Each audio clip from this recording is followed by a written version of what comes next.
So you're a seller and you have a bidding war? Kudos. But how do you pick the best offer? And quick tip, it's not always the highest price. I'm Shalay with Vital Source Realty in Boston, and this is 28 Days, 28 Questions. Question number 9 from Maria from Brockton. When selling your home and you have bidding war, multiple offers, how do you go about picking the best offer? I'm going to give you guys 7 things to consider when you're selling your home and you receive multiple offers, okay? Number 1, you want to consider the contingencies that offer comes with. Does the buyer have to sell a home in order to buy your home? An inspection contingency is normal, right, and fair.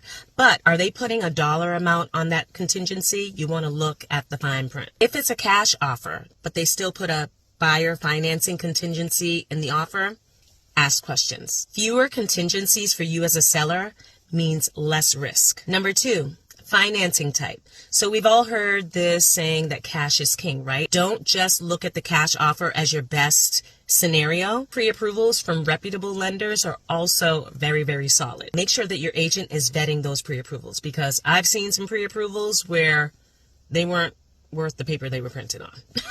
Number 3, buyer flexibility. If this buyer is willing to close when it's more convenient for you, maybe willing to offer a rent back option, this might be very favorable to you as a seller, especially if you also need to move. Number 4, earnest money deposit. I advise my buyers give as much as possible upfront for their earnest money deposit. Someone's going to be more likely to walk away from $1,000 than they will from $10,000. 5, I suggest being open to escalation clauses. Now, I know that some sellers don't like to deal with it. Some agents don't like to deal with it. I believe it can be beneficial to both buyers and sellers. So an escalation clause is when the buyer is willing to beat out the competition by a certain amount. If your agent is experienced in knowing how to leverage this strategy, escalation clauses can be very, very good for a seller. Number 6, something that sellers don't really think about much, the buyer's motivation. Is this an investor who's looking for a quick flip? Or is this a family that's going to stay in this property long term?